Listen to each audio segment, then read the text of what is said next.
Hi, everyone. Good morning or afternoon, depending on where you are. I'm Larry Phillips, the Assistant Vice President of Culture and Inclusion at Gallagher, a global leader in providing insurance, risk management, and consulting services. So in recognition of our commitment to fight racial inequality, this year during Black History Month, Gallagher became an official partner and sponsor for the National Center for Civil and Human Rights. And so I'm proud to introduce today's special program centered around racial justice in sports.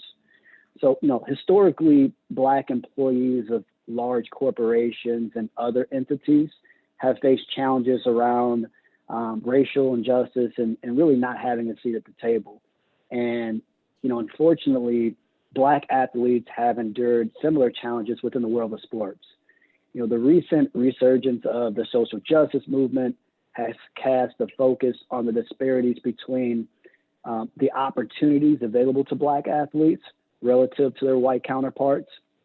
And unfortunately, the reality is that while we've recognized and acknowledged that these disparities, have been issues long ago, much still needs to be done to bring about meaningful change. You take the Rooney Rule, for example, which is an NFL policy requiring every team with a head coaching vacancy to interview at least one or more diverse candidates. And, the rule was later amended to include front office positions as well. Much like the corporate landscape, sports organizations have asked Black and other diverse athletes to make sacrifices and literally put their blood, sweat, and tears into their craft for the success of the organization, the team. And they are not, however, given the same opportunities as their white counterparts to take leadership roles or to be a part of the C-suite or become the head coaches or general managers of professional sports teams. As an example, people of color represent roughly 69% of NFL players, yet there are currently only 2 Black head coaches, out of the 32 teams that they have. And while we've seen Black athletes who have taken a stand on the, certain issues, their efforts have been met with backlash or, by being ostracized by their teams or their fans. Recent examples include former NFL quarterback Colin Kaepernick, who took a knee for injustice, and an NBA player, LeBron James, who was essentially told to shut up and dribble. These are all reminders that while some progress has been made across sports, we still have a long way to go before we close the disparity gaps and ensure equality and justice for all. However, I think the beautiful thing is that sports, as we all know, can be a great bridge to connect us as people across races, politics, across genders, different religions, and so many other facets that allow us to increase inclusion and diversity in professional sports. And so we must do better, and I believe we will do better. But it starts with conversations like the one that we're having today. On behalf of Gallagher, I'd like to thank the National Center for Civil and Human Rights, as well as today's panelists, as well as our moderator, for providing a platform and an opportunity to have a meaningful dialogue that will hopefully spur further action.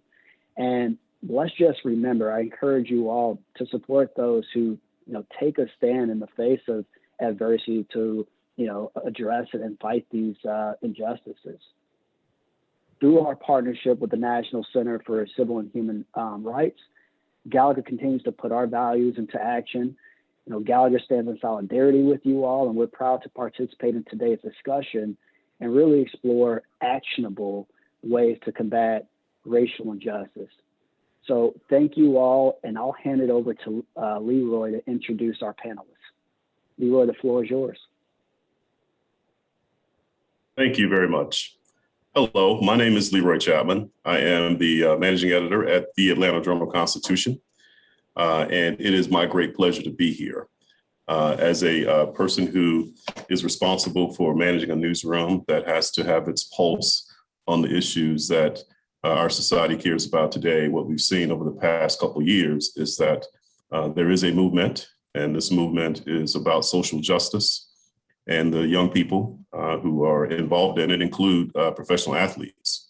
So professional athletes are not immune from the things that are going on in society. And our staff at the AJC has dedicated itself to covering some of that.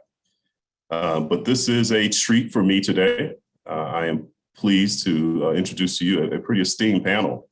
And we have three folks who represent, I think, generationally, someone who has seen a little bit more, who is a Hall of Famer, who's been around for a while and seen everything. And we've got someone who's very well, who's Gen X, who's a little bit in the middle, and we've got someone who's younger. So I think we've got great perspective to offer today. And I'll start with DJ Shockley. DJ Shockley joins us. Many of you know DJ. He is a former Atlanta Falcons quarterback. He was drafted in 2006, and he is the first University of Georgia player to be selected by the Falcons when he had in probably about 12 years. And he was a backup quarterback there for 4 years. But prior to that, he was with the Georgia Bulldogs, and he led the Bulldogs to their last SEC championship. We at the AJC, we've been covering those Bulldogs, and we're waiting for them to win another one, because when they win another one, we're going to write a book about it. So we want them to win another one, and we want them to win a championship. We have some interest in that. But Mr. Shockley, since his esteemed days as a quarterback at UGA and with the Falcons, he's been working in broadcasting, and he's distinguishing himself there. He's been a sideline analyst with the ACC Network. He is an analyst now on ESPN and the SEC Network. Welcome, Mr. Shockley. Thank you, I appreciate that. Thank you, Leroy.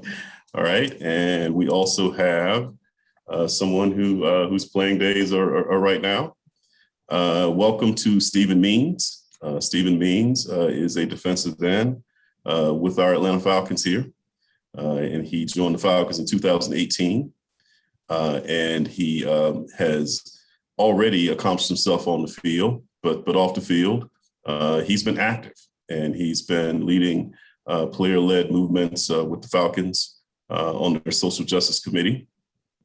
He has also been involved in voting rights campaigns, and also has been a nominee for the Walter Payton Man of the Year Award, which is all about giving back and all about exemplifying what the NFL can do to make a change in communities. And he was recently inducted into the Grover Cleveland High School Hall of Fame. So, Mr. Means, welcome. Appreciate that. Thank you. All right. And last but certainly not least, is Mr. Lee Smith. And Mr. Smith is a member of the National Baseball Hall of Fame. And he established himself over 18 years in the major leagues, mainly as a relief pitcher. And he worked with the Cubs for about 8 years, also had a stint with the Falcons, the Braves. And over his time, he amassed 478 career saves. And he is still the all-time Cubs saves leader. And as a member of the Hall of Fame, he's one of the few African Americans pitchers who are in the Hall of Fame, and also one of the few closers. Not many guys who spent their careers as closers has made it. So the fact that he's there is quite an accomplishment. So welcome, Mr. Lee Smith. Thank you very much. Nice to be on with you guys. All right. So thank you. And we will get started. We'll get started with a couple of questions. And how we'll do this is I'll pose a question and I will direct it to one of you. And I'd like for each of you to have a chance to respond to each question. If there are follow-ups, I will ask those too. And if you got follow-ups, if you can sort of raise a hand, I will call on you. And that's how we'll proceed. So we will start this question first. And I think we'll go ahead and start with Mr. Means. And I think it probably, we want to hear from you because you're currently in this. But most of us think of athletes as gifted and therefore privileged. But clearly it's more complicated than that. Athletes are not immune from racism. So can you talk a little bit about what that looks like today? And please share some of your personal experiences. We'll start with you, Mr. Means. Yeah, we're definitely blessed to be able to do what we do. It's a lot of hard work that go into it. It's a lot of long days, short nights, which you got to put a lot of hard work into this craft. And so to be able to be blessed enough to play it at the highest level is a blessing. But also what would come with that is a lot of scrutiny, a lot of racial bias, a lot of things that, people don't really get to see in the plain view. And, you see it firsthand, interactions. It kind of died down inside of the NFL as far as like on the gridiron. But, in every single day life, people that don't know you or people, that do know you and want to, that they want to make a name out of themselves for you. They go out of their way to do certain things that kind of, could turn your mindset a different way. And so it's definitely a little challenging, but it's something that we get used to, something that has been around since the beginning of the time for us. So we just kind of like continue to just build through that process and grow it in our character and, keep praying about it and try to show as much love as we can. Okay, thank you, Mr. Means. We're going to go to you, Mr. Shockley. You are not too far removed from your playing days, and you live here in Atlanta in a pro sports town, and this is the capital, I think, of college football. So you see what it means to be an athlete, but I'm sure you see the complications as well. So if you can also share what you see today about what racism in sports looks like, and if you want to share some of your personal experiences, you're welcome to do that. Yeah, it's interesting when you think about some of the things that go on in today's world, as well as in sports. Being in that world where Steve is now, sometimes you see it and sometimes you don't. Sometimes it's, kind of pushed under the rug. I think the biggest thing is when people figure out who you are or figure out what you did, that mindset or that concept of you changes. And I've been in tons of situations when I was playing, and then now when I'm not playing, as how people treat you because of what you have done. And whenever I go speak, whenever I talk to kids, whenever I tell people, I tell them all the time, like, people are gonna forget what you did on the field. People forget how many touchdowns you scored or tackles you made or strikeouts you got, all that kind of stuff. But people won't forget the person. So that's why I say whenever I meet somebody, I don't, try to give off the persona of a former professional athlete or a guy who was of privilege, as some people may think. And I try to give people that insight of, I'm a person, I'm an individual, I'm a human being, just like you guys. I go through struggles just like you guys. And I have to, kind of live up to that and kind of live above the standard. I got some neighbors around me now. We just moved to the Beaufort area, and I got a neighbor, and we were talking about similar subjects and just about how you perceive and how people look at you.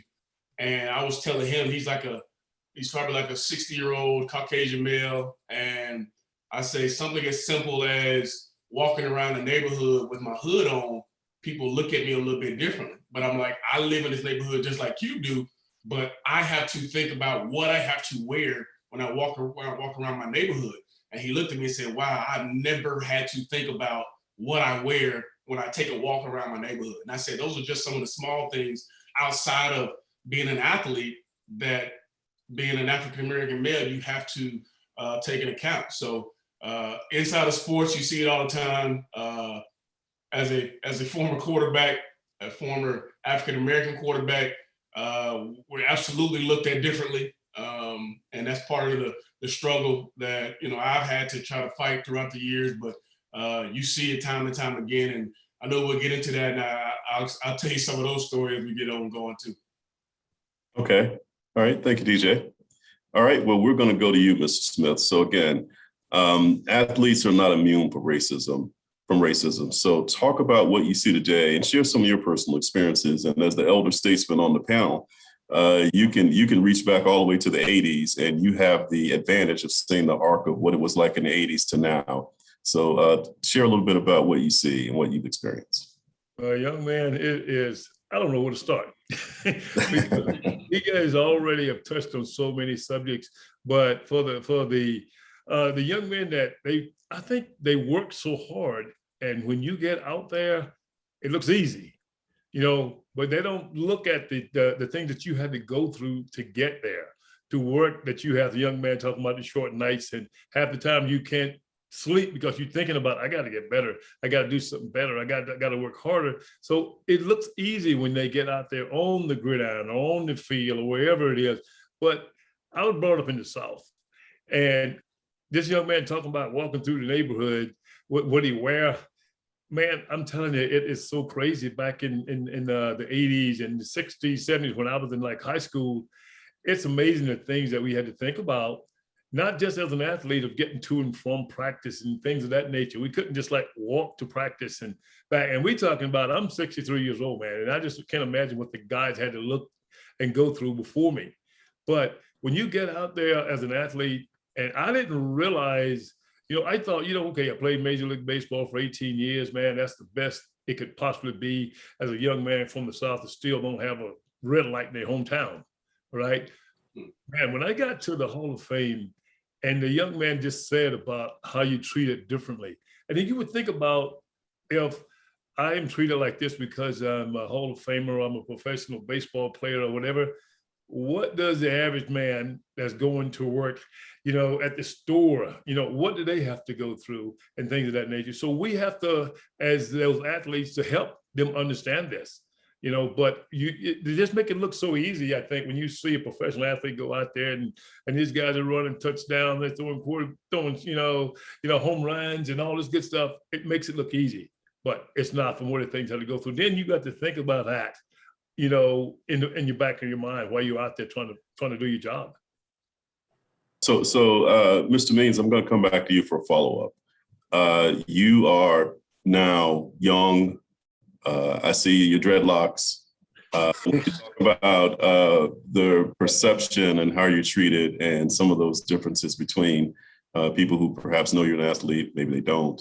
But, there is no immunity. So can you speak a little bit about what you experience as a young man? It's a lot.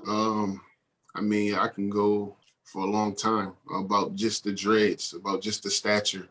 You get people that come up to you and they say, man, you like you play football. And I'm like, do I? What make you say that? And they say, because you big, got dreads, black, you look athletic. And so, that's what come with dreads. I might get pulled over by the police, and just for the simple fact that I look like a suspect. I look like somebody who might be able to commit a crime at the end of the day. And then a lot of stuff is just so normalized. Like, I didn't even realize until a couple months ago. We grow up, and if you're lucky enough to have your father in your life, he teach you, your mom too, teach you ways to go about certain things. Just like DJ and Lee was talking about with walking around the neighborhood, they teach you how to address police officers. They teach you how to address people that's not, it's the same skin complexion as you. And, they teach you, when you get pulled over, roll down every window, turn the lights on so don't nobody mistake nothing. You know what I'm saying? Like, they don't have to guess what you're doing. Like, make sure you got all of your paperwork somewhere close so you're not reaching for it and digging for it. Just a whole bunch of different things that, the dreads add a little bit more of a scare persona, I guess, too. But it's, it's my way of expressing myself. It's a hairstyle I like, so, that's what come with it. Leroy, can I say something to that effect? I have a 9-year-old son, and it's funny to be talking about, Steve with his dreads and all that kind of stuff, and that's how he wants to express himself. My little guy is 9, and he started out with a mohawk. He had a little mohawk, and then he wanted to put like blonde tips on his mohawk, and I was weary of it at first, not because of what it looked like, but because of what people would stereotype him as with that kind of style of hair. And for him, it was like, Daddy, this is just how I want to express myself. This is what I think is cool. And for me, I'm like, the world is going to see you a totally different way if you have this type of hairstyle. And it's sad that we have to live in a world where a simple hairstyle determines what a person is or what he looks like or how you view him. And, you know, it's tough. And I had to explain to him, like, when you meet people, yes, ma'am, no, ma'am, you know, very manable, show people that you are a bright young man. But the first impression people are going to see is what's in his hair. And to hear Steve talk about that and how people characterize him just because of his hairstyle is ridiculous. And it's the day and age we living in. And like I say, it's tough. I got to explain that to my 9-year-old son who he trying to be a little bit different. He trying to express himself in a different way. And it's crazy we're in a world where that's the discussion we got to have with a 9-year-old about his hair. Wow. Wow. So we're talking about the perception and how the world perceives Black men, especially. And obviously with sport, it provides a way to express yourself. It's provided you gentlemen a way to make a living. There are lots that I think people see. But also, too, I think in this day and age, we understand that there are still barriers, because if you're perceived as being athletic, but if you're not perceived as being someone who can be a leader or a thinker, then we know that there have been barriers historically, DJ, on being a quarterback, for example, you know, the historical struggle there. And there has been barriers also on becoming a coach or getting in the front office or becoming an AD. The representation in those arenas certainly pale in comparison to the number of African Americans, especially, who are on the playing fields. So I'd like to talk a little bit too about the kind of barriers you see in terms of that kind of racial equity, and what do you see that might work, and you know, what do you see that doesn't work? So I'm going to come back to you, DJ, to talk a little bit about that, about those perceptions getting in the way of opportunities for those thinking positions, those leadership positions, those management positions. The interesting part of it for me is, like I mentioned, being an African-American quarterback, I fought with the stereotype of we're not smart enough. We're not smart enough to play the position. We can't do what our counterparts can do. And even when I got to college, I fought with that so much that I wanted to break that stereotype so bad. Like, I would literally sit in the front of classrooms. I would ask questions that I already knew the answer to, but I wanted people to know that I was engaged. I wanted people to know that I was more than just an athlete. And then taking a step further, being a Black quarterback at a place like the University of Georgia, where there weren't many of us that looked like me. I mean, obviously there was Quincy Carter before me, and then I came in, and there just weren't many guys that looked like me playing that position. And I remember going there, people saying I would never play. People said that the SEC was too tough for a guy like me to play quarterback in. And I fought that so many times. Then I fought the reality perception of this guy's athletic, he can run, that's all he's really good for. And ultimately that kind of hurt me early in my career, because like I did in the classroom, I wanted to break that stereotype. I wanted to break that same stereotype on the field. So there were times where literally in games, I would drop back and it would be a wide open hole. I could just take off and run, go for 20, 25 yards, but I would stay in the pocket just a little bit longer because I wanted to show people that I can read a defense, or I can throw the football at a certain spot. And for the first couple of years, my coach would be yelling at me like, take off, take off. But in my mindset, society was like, all he does is run. That's all he can really do. And even to this day, that's still happening. I was just watching something the other day. It was talking about the fear of the Black quarterback. And it goes back to Warren Moon, goes back to Randall Cunningham, goes back to Donovan McNabb having to fight those same stereotypes. And here I am, years beyond those guys, still fighting those same stereotypes.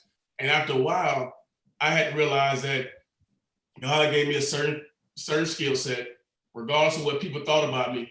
I had to play my style, because at the end of the day, that was hurting me more than it was helping me.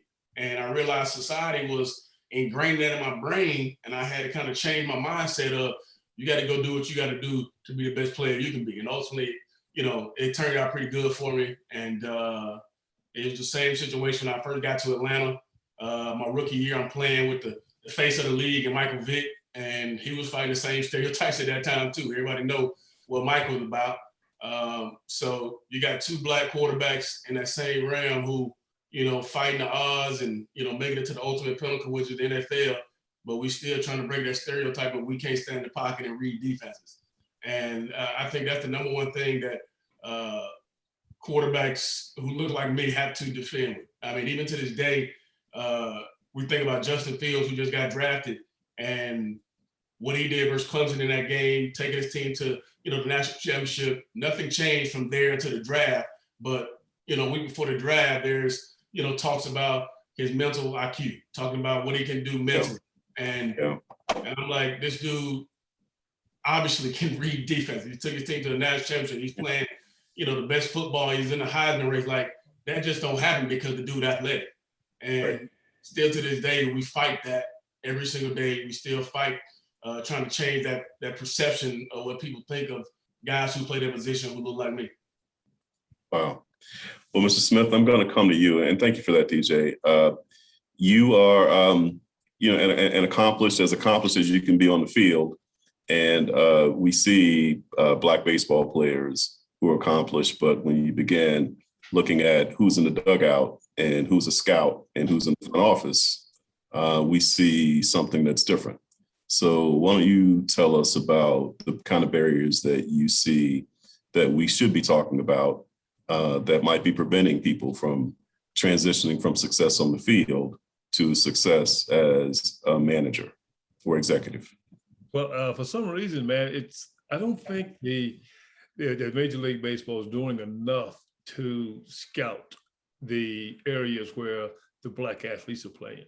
But before we go any further with that, I need to go back and talk a little bit what the young man was just talking about, the quarterback and the stereotype of not being able to think. When I started as a closer, it was like, okay, he's not good enough to start, so we're going to throw him in the bullpen. And I had that, and a very, very good friend of mine, Mr. Doug Williams, was going through, okay, we're going to get an opportunity. He's the first Black quarterback to win a Super Bowl. I'm like, he's the first one that got an opportunity. So, that's what I'm going. And I'm like, we talk about that all the time. I see Doug, and we'll talk about things like that. And as a closer, it was like, okay, he's the first guy to get a chance to close. And I'm always thinking, hey, man, I want to make sure that I'm representing myself, my family, things like that. They would tell you, hey, you represent an organization. No. I come first. I'm representing as a person, what I want people to remember you as, because if you do something good, they're going to forget about that. But you go out and you screw up, everybody's going to think, oh, he did this. Then they're going to think about the numbers that you put up. But when Doug Williams and I was actually in that little thing of going to the first quarterback, like the young man just said, the first quarterback was smart enough, or he could think in the pocket, or a guy can think out there when the game is on the line. You have control of that whole organization when you're out there. And then there's no one between me and the 27th out. Doug Williams had that same opportunity. He performed in that area. And so I've seen from that point on, so many other young quarterbacks of color have gotten an opportunity because, okay, he won the Super Bowl. You got so many guys can do so many things, but for some reason they'll think, hey man, he's not good enough to do this. Like he said, he can only run. And that's me. I can only throw the ball past the hitters. I learned how to pitch. I pride myself on learning how to pitch. And whenever I get an opportunity to go and I talk to the kids about playing sports, I always talk about getting an education because that career is going to come to an end. You have to have something to fall back on. You have to get that education because if these guys know of so many guys, what's the opportunity, how many percentage of those guys that play the game that I play with, to make it to the big leagues, if they make it to the NFL, there's not very many of those guys going to get that opportunity. So you have to get that education first. But to the question that you put at hand was the scouting, I don't think that the Black athlete is playing baseball anymore. I go to so many places and I speak to the kids. The kids are not, they go into football, they go into basketball. I've actually seen, it was amazing. I was in Arizona and I'm seeing 45 Black kids running around playing soccer. And I'm like, baseball field, man, because you have to play all these sports, not taking anything away from soccer. You have to play all these sports to find out what every one of these guys have been talking about, that being an athlete. That's what you find out what you can do. But until Major League Baseball and all the other sports going to get into scouting that area. When you get into that travel ball, the Black families, most of them cannot afford to go with the travel team. So you got to get the scouts to go in the area where the kids are playing baseball. I hear so much about, oh, my grandkid's a great athlete. He's 8 years old. Okay, well, man, we'll holler at when he gets 15. Well, he's on the football field. He quit playing baseball. But it's only because you're going to get more of an opportunity to be seen in basketball or football. That's where we got to have more in this inner cities, and Major League Baseball are trying to do that, but get in the inner city to find that. But you got to get the athletes where have played the game, have come from the area to actually know where to go to look for these athletes, because they're out there. They're just slipping between the cracks, man. Okay. Well, that's an important thing for baseball because in order to be able to grow opportunity, you got to be able to find the folks and get them interested.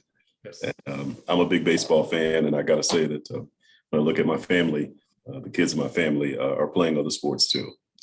I try to encourage them to play baseball because I played and I love it.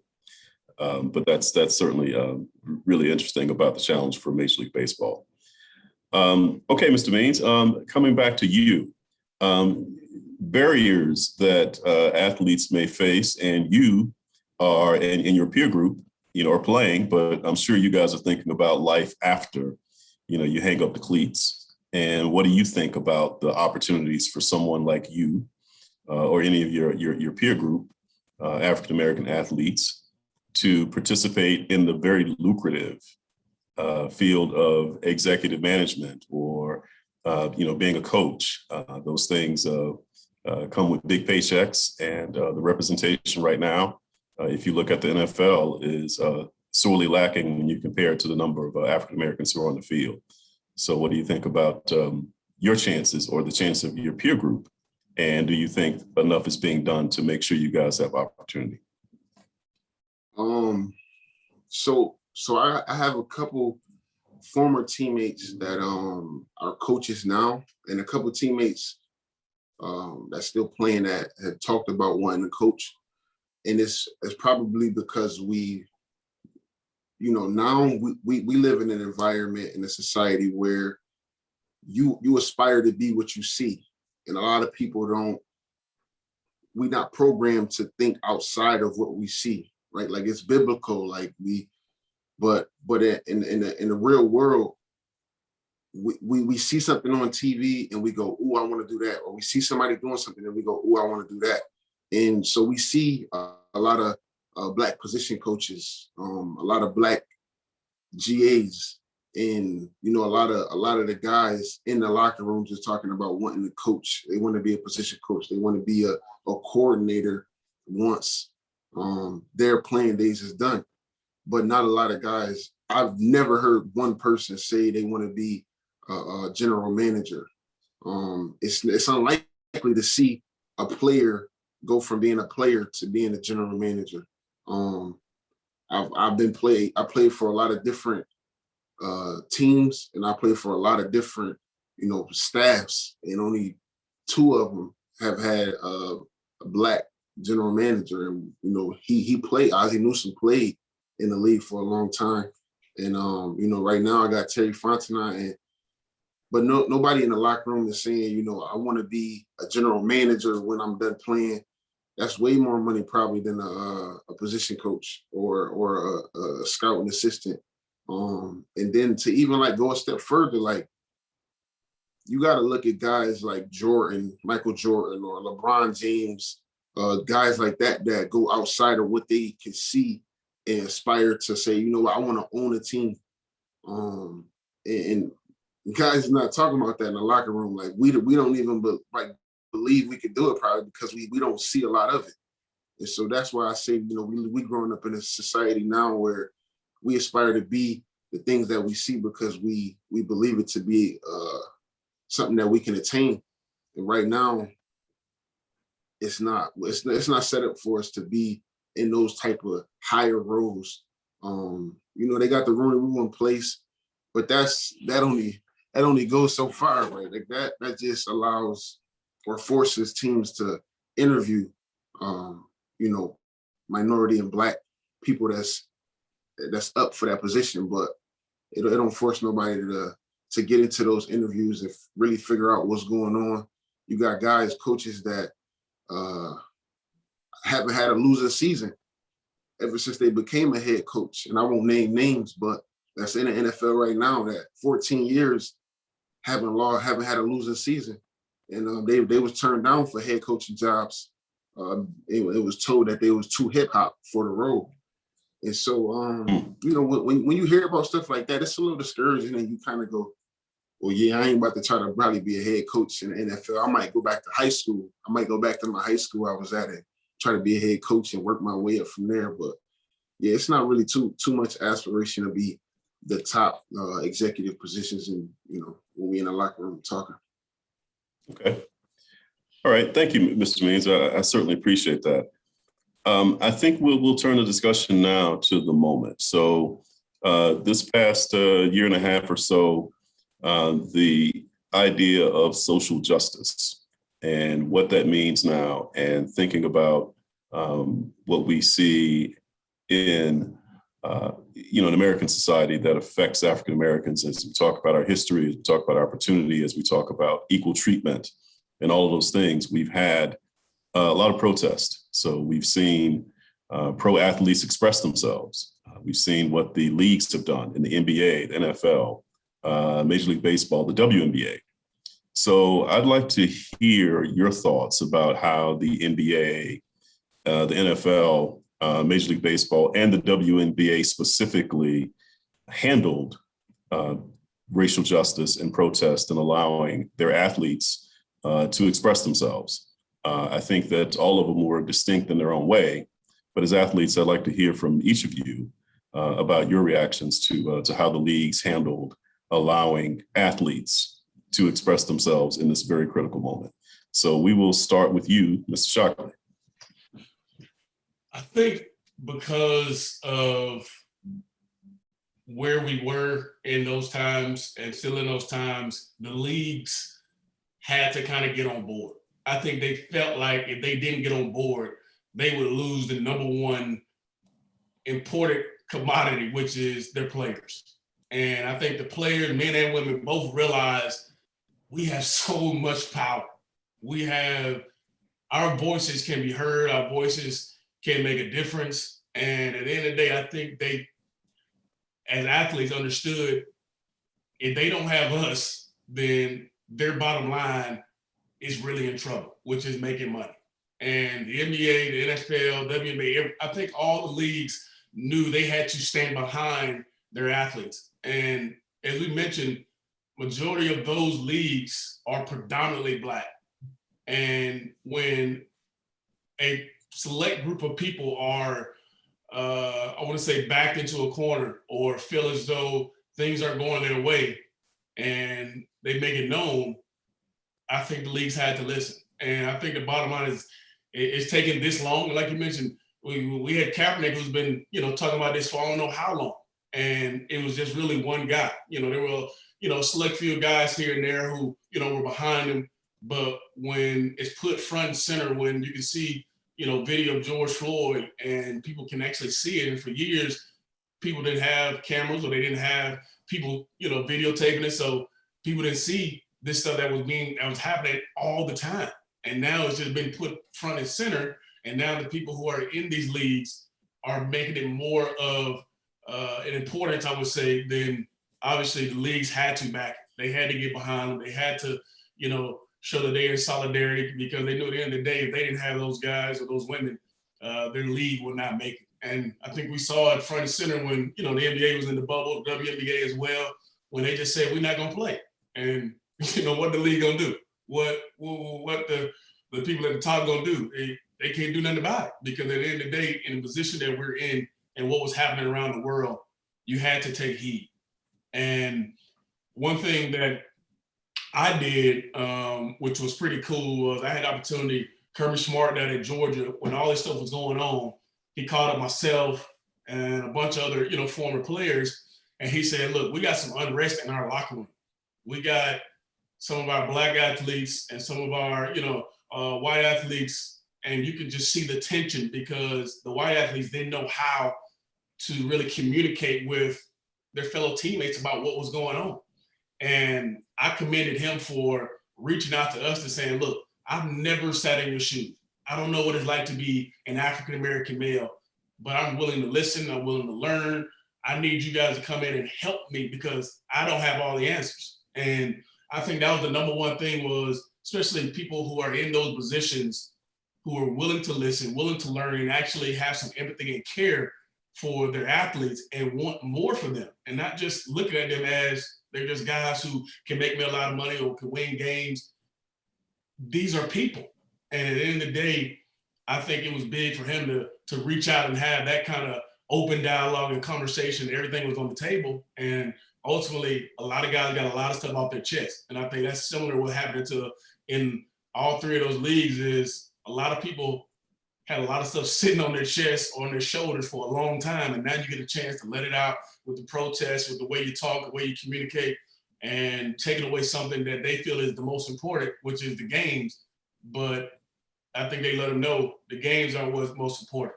It's how we're being treated and how we go about our business. So I think those leagues had to get behind all those players if they wanted the league to sustain and be what, they wanted to be, which is, the big money maker in the business that it is.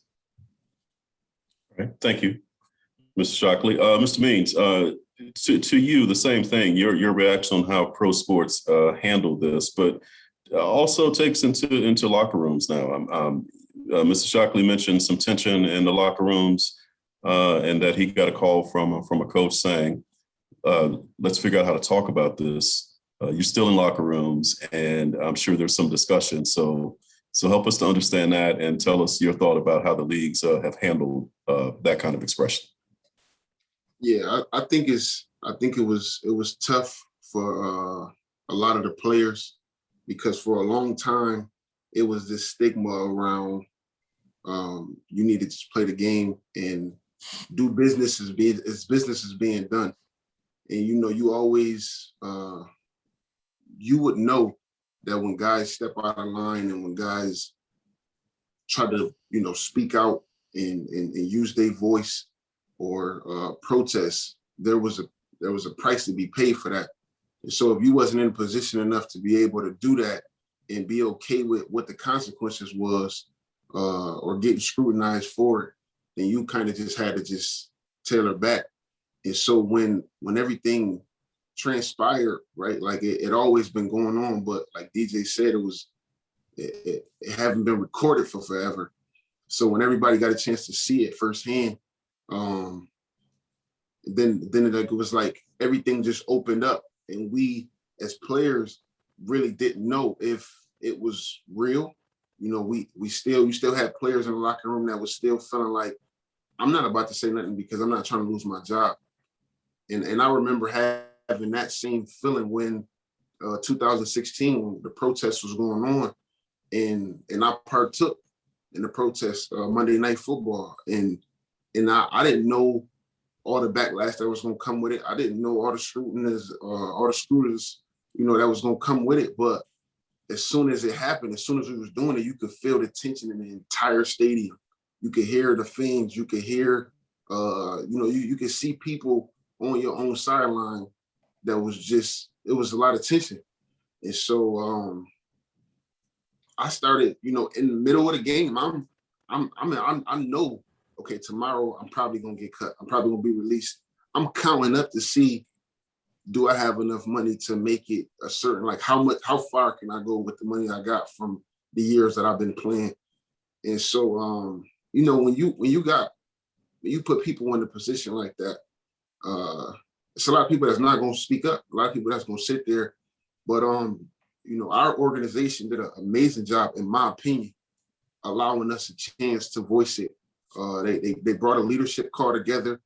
We all talked amongst each other. Then they brought it to the entire team, and guys who felt comfortable enough to talk spoke, and guys who just wanted to sit back and listen and learn and understand, they did that too. And you had guys in the locker room that would come together as groups, all different races, and try to figure out, guys was trying to explain, like, listen, like, I know my road is not like yours, but after seeing that, I need to understand, like, what is it? Like, so good things happen inside of the locker room. You still saw some tension that was just, guys that just really didn't understand it. And that was tough to watch that, to watch people not have empathy. But at the same time, it's something that's just real life. And you gotta understand, like, my walk is not your walk, and it's okay. That's all right. You don't have to have the same walk, as long as we both willing to sit back and understand. I had an Army vet tell me one time, he said, you might be standing at the front of an elephant, and I might be standing at the back of an elephant. My view and your view would be two totally different views. You might look and talk about the amazing trunk. You might talk about all the different things in the front, and while I'm standing in the back of an elephant, my views is going to be totally different. So we both got to be willing to shift our perspective, and until I'm willing to walk to the back of the elephant and he's willing to walk to the front, we'll never see each other's side. So I think it was a lot of interesting things that went on inside the locker room. Our team, our organization personally had a good space to be able to express how we really felt. It took time away from meetings and all of that to just really open it up and let people pour out how they really felt, to probably eliminate that tension that DJ was talking about. I really don't know, but it was good to be able to just share your own personal experiences to the group, and listen to other people as well. Thank you, Mr. Means. I do appreciate that. And we'll go to Mr. Smith. And again, just to your own takeaway about pro sports' reaction to the social justice protest and their support or lack of support, however you see it, for athletes being able to speak out. And I know you have your own perspective because your career started in the 80s. Before the internet, so not at all was probably a little bit more difficult back when you were playing. But you saw this thing roll out, and I'm sure you have some insight into how it was handled. Well, you know what? I really think most of the sports did an adequate job, but for me, I think, and I feel that the NFL was probably the most prominent one to showing something about the social injustice and things of that, because those guys was out there, like he just said about, hey man, I don't know if I'm going to lose my job, but he went ahead and showed what he felt, and then I think it was the right thing that they did. But so many other sports like MLB, they had so many other things to think about. As these players, man, they don't have a basic agreement for the next year, so they're thinking about things like that. But I tell you what, the only way that we're going to ever get together and understand from both sides, for what this young man made a awesome point about that elephant. You don't know from one side to the other till this one person is going to see from your views. And I saw a little bit of everything coming up through my era, and the guy before me, I worry about those, man. But the thing about it is, we just got to teach our kids. And I got a dilemma with myself. Hopefully these young guys can help me out with this. I have twins. They're 17 years old, and their mother is white. And I don't know how to handle this, to tell them what they want to think. You're going to just think everything is equal because we as athletes know it's not, and we've had the upside of this. So I think the country is getting better, but for me, I'm asking the question to these two guys here. Do they have any ideas how I can reach them to have them to understand that injustice should come to them when they start their college days, things of that nature? But I think the country's getting better, but I need the answer to this because it's been bothering me for a long time. And hopefully one of these young men can help me with this. Appreciate any one of them. Mr. Shockley, Mr. Means, either of you? I think, it's an interesting question, because obviously that's a part of the world today and the society, and people look at kids totally different because of who their parents are, or who their mom or their dad is. I think ultimately it just comes down to you just being real with them and explaining to them exactly, this is where we are, and people have to accept you for who you are. And if we're in a day and age where people can't do that, then them ain't the people you want to be around, and those are the people you should respect anyway. Because if anybody is looking down on them or looking at them a certain way because of the dad's black and mom's white, then obviously they haven't changed with the times. They're still stuck in times that are not good, to be honest. So Yes. I think the best thing is to be honest, man. Just tell them, hey, this is where you are, this is where we are, and just say, hey, be who you are, know who you are, and just know you come from a good family, know you come from people who love you and people who can respect who you are, period, regardless of what your background is. Then those are people who you want to be around anyway. So I just say keep it totally real, keep it 100 with them, and let them know that, you know, hey, be who you are at all times, because at the end of the day, when you go to sleep and you look in the mirror, you're not gonna be able to change that. That's who you are. Okay. Thank you I very think much. that's an amazing point, DJ. I think even to add to that too, like he was saying, just be real, be open and honest with them. You know, they have to know, and I know that they do know, but they have to know that they are black, and they have to know that you know, all of those things, that the notions, you grew up in the South, like my roots is in Alabama, Birmingham, Mobile. And so I know, I hear the stories from my grandparents and from my dad and my mom about, you know, growing up in the South. And so, you know, the same things that was implemented for you, they just probably need to know, just to have those tools when they are put in those rare scenarios. But it's a different world, hopefully, right? Like that's what we hope. It'll continue to get better, hopefully. But they definitely do need to prepare, do need to be prepared for those times, because it's not the same for them. It's gonna be different, and they need to know how to act when they are put in those tough scenarios where they friends might not have to act no different, but they will. Okay. That's For that's great insight. I'm sorry. Go ahead, Mr. Smith. for myself, I know they're going to be treated different because of me. You know, he's a Hall of Famer because my daughter went to Oregon and she's running in the track meet, and the first thing they throw it up that she was my daughter. I'm like, what they got to do with her as an athlete and a person? I wanted to get their own identity and not because of me. And I try to make sure, like, both the guys hit a great point for me. And that's what I've been trying to tell them, but I just want them, hopefully I can get them to hear from someone else. Great. And thanks for asking that question, and thanks for the insight, gentlemen. That's outstanding. Thank you.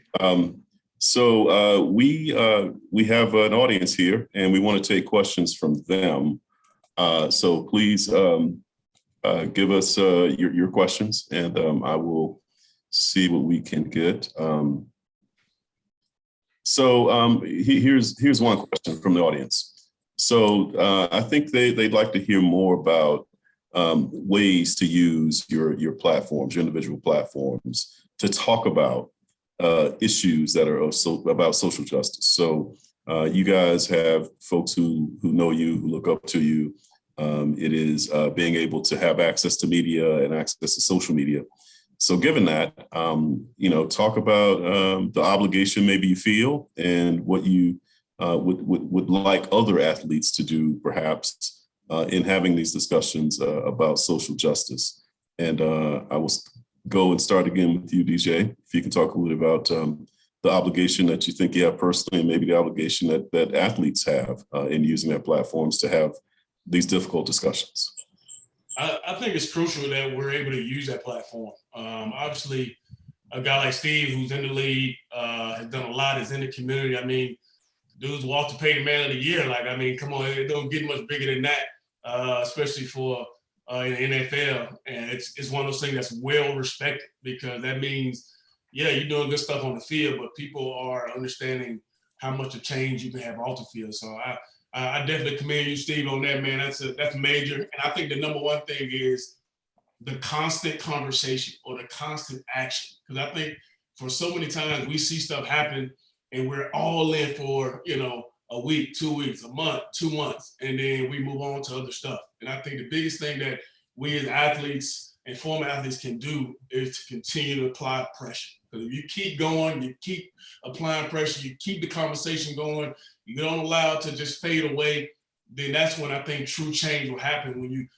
continue to keep the conversation going, because once we all know, once it's out of sight, out of mind, you forget about it, you move on, and other stuff happen in the world, and everybody's got stuff going on in their own life, and you forget about it. I think the number one thing is we have to continue to keep the conversation going and continue to use the platform that we got. Obviously, we all have been in positions where people will respond to us, people will look at the things we say. So obviously, if we're at the forefront of it and continue that conversation, I think that's a big part of continuing trying to, get change at a higher level, not just the constant talking about it, but then actually see some action happen from above by keeping the pressure on those who make those decisions. Okay. Thank you, DJ. I'm going to come to you, Stephen. You're playing now. I'm following you on Twitter, and a lot of other media people I see are following you too. So when you say something, folks listen. So what's the obligation for you and for others? First, like what DJ was saying, I think that's perfect. Staying consistent. I listen to I read a lot of books. I listen to a lot of motivational speakers, and one in particular who I think about when listening to DJ is Inky Johnson. And he talked about commitment, and he talked about true commitment. And what true commitment is staying true to what you said long after the mood you said it in has left. And so in the wake of everything surrounding George Floyd, right? Like you see a lot of people out there protesting, you see a lot of people passionate, you see a lot of people trying to gain understanding. But as time goes, as the trial take place, as the sentencing take place, it's important that we got to still stay committed, because the mood is already gone in a lot of people, but we still got to keep pushing and stay consistent, like what DJ was saying. I think as far as social media is concerned and using a platform, I think it's important that we continue to do, like ourselves, the research. We continue to figure out the reasons behind why this stuff is able to happen. Not why it's happening, but why it's able to continue to happen. And I think with legislation, like for me, that's what happened to me. I did a lot of research trying to figure out, because I'm not the smartest guy. I'm never going to claim to be the smartest guy in the room. So I try to operate on a high level of common sense. And when stuff don't make sense to me, I have to go figure out why. And so I always grew up under the notion of, people would tell me, older people, parents, neighbors in my community would tell me, no, if anything ever happens, it's your word versus their word. They'll never lose. And so when you grow up and you start seeing the videos, and so you start saying, okay, things are going to change now for sure, because it's not just my word versus your word, it's video proof. And when it still don't change, that doesn't make sense to me. So now I try to figure out why it hasn't changed. And you start going and you research the laws. Legislation is written specifically for that, where they're able to use deadly force if they feel like their life is being threatened at their discretion.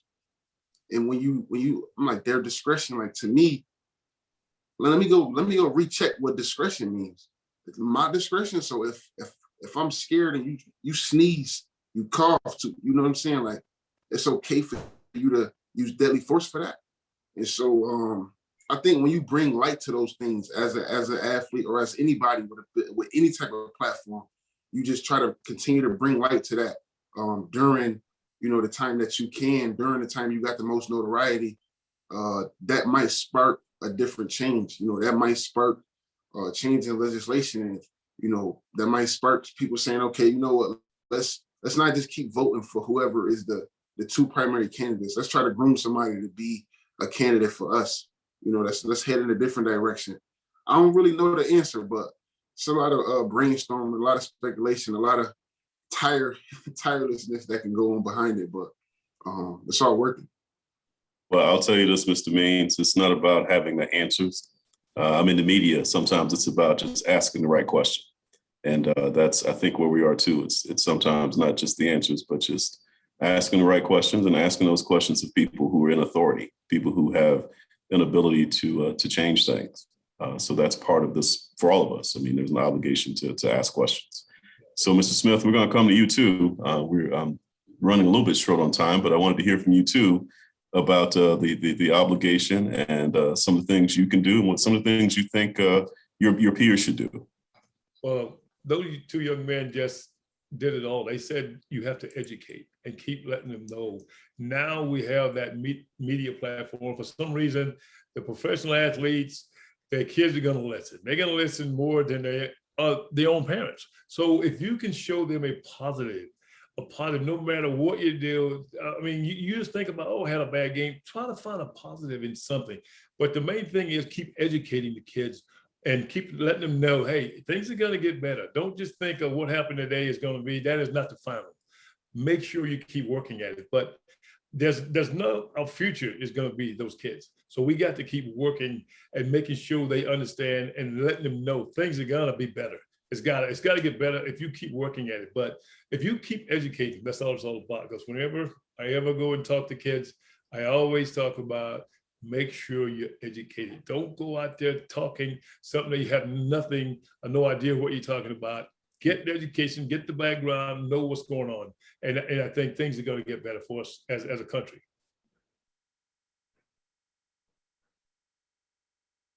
Thank you, sir. And Mr. Smith, I think you got the last word. I think we're officially out of time. So I'm going to go ahead and close, thanking each of you, Mr. Shockley, Mr. Means, Mr. Smith. This has been an illuminating conversation on an issue that I think we all talk about, the urgency of being able to, have fruitful public discussions about this and to hear from people who can provide unique insight as you can. And that is from our locker rooms, that is from someone who has seen the arc of our conversations about race from several decades ago to now, and then someone like Mr. Means who's living it right now. So I appreciate each of you gentlemen. Your insight is invaluable, and I hope that we get to do this again sometime. So thank you very much. Yeah, thank you guys. Appreciate y'all. That's All right. Appreciate it. All right.